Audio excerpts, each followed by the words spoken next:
holy freaking shit do people love to play Minecraft. There hasn't been a more popular game in the grubby little hands of gamers since Tetris, and that boomer video game only sold so many copies because it was installed on every sad flip phone against the will of its owner. It seems you, yes you, the majestic and obviously pure and talented idol who's gonna watch this video, recently decided that you're gonna play this game, and have a nice time as you constantly watch chat spam you with endless directions that trying to put together would even make a NASA computer want to commit all F4 and delete System 32 at the same time. Now, I'm something of a Minecraft veteran myself, and was gaming ever since I was in middle school being an antisocial loser, didn't know anything about virtual Legos. Now I'm a big adult who's still an antisocial loser. But you better bet your golden Iago I know there's 24,000 ticks in a Minecraft day. So if you're tired of trying to decipher the hellhole that is chat, allow me to introduce you to The Idol's Guide to Minecraft. That'll make your time easier, more enjoyable, and not have people abuse their walls to copy and paste a Wikipedia article into a 200-word message.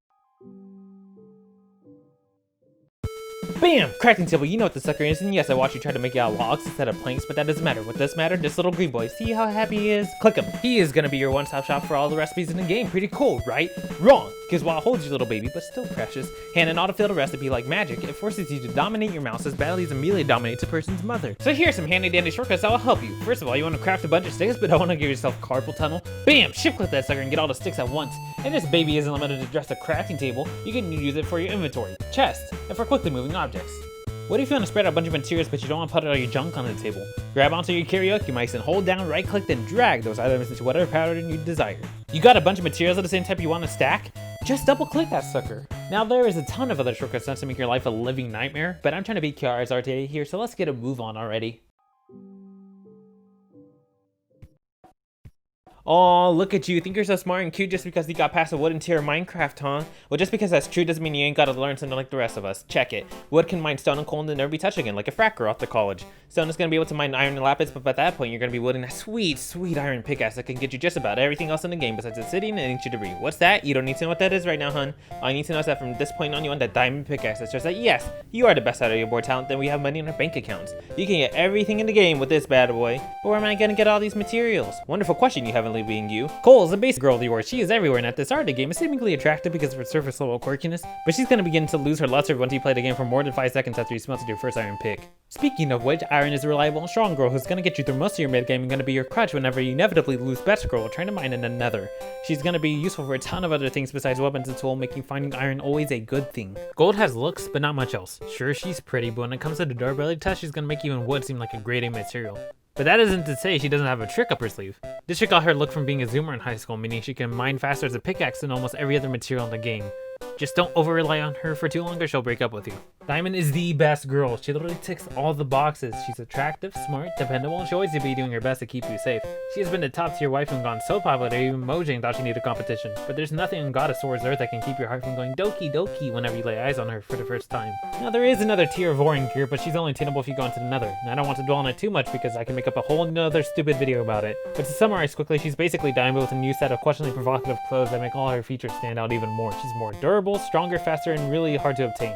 There are some other lame-o ores out there, but only one of them is important at all, but here's the rest of them, so you need to find them. So let's move on to...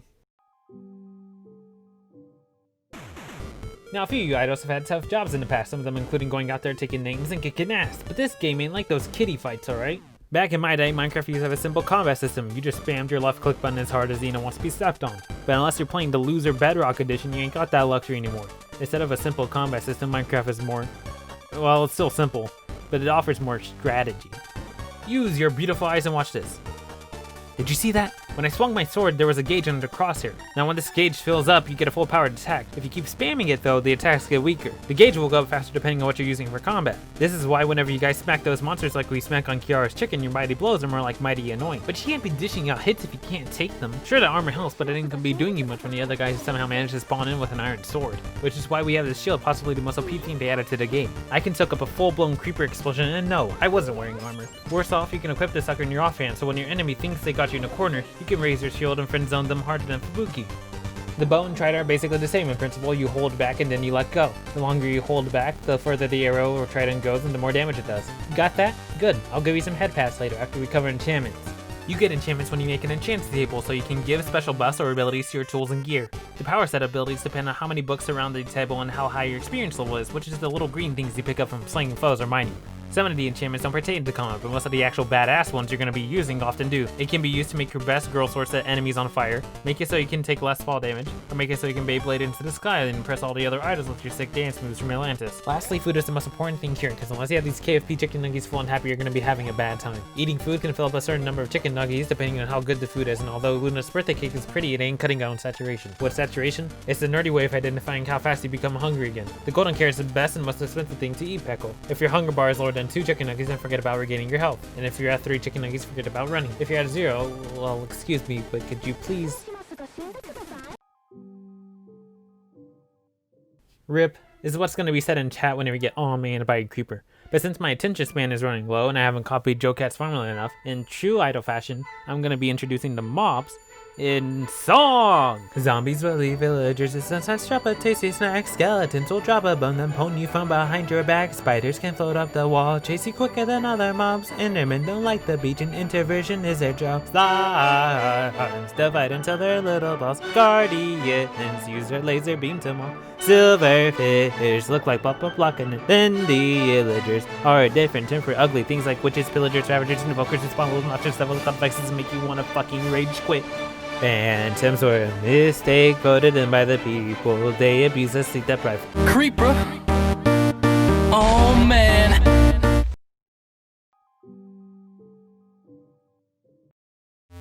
Now look, Redstone can seem as simple as 1, 2, 3, but it can also be so complex that your brain goes Gura. So let's try not to fill that amazing mind of yours with junk. Redstone breaks all laws of thermodynamics and can supply power to an object for infinity. Redstone can be activated in several different ways, including a button for a quick jolt of power, pressure plate that sends power if something's on it, lever that's just a big freaking light switch, and a redstone torch or block can just be placed next to an object that needs to be activated. Some people can get really into this and make stupidly awesome things.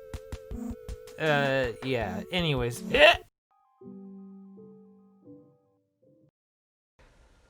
Alright, here's the deal.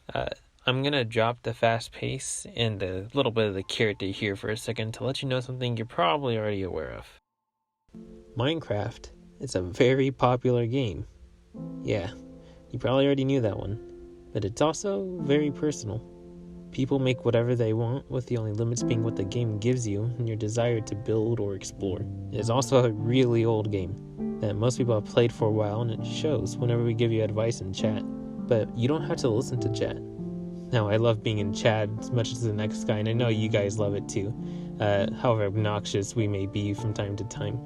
But we know the ins and outs of this game because of our 8 or more years of experience with it. Basically, I'm saying this to tell you that you can completely ignore all the information I have and I'm about to give you, so you can play the game however you want to play. Just know all the spam and constant micromanaging comes from a place of well-intention most of the time, and because we want to have fun with you. Anyways, enough of this corny shit. Let's get into some tips and tricks. Lightning round. This is how you want to disable the spawner in a dungeon, but you can also destroy them if you want. People usually just tend to keep them around in case they want to grind mobs harder than Kiara wants to grind Calliope. Strip mining is a lot less fun and stimulating than it sounds, but is considered efficient and safe by most people.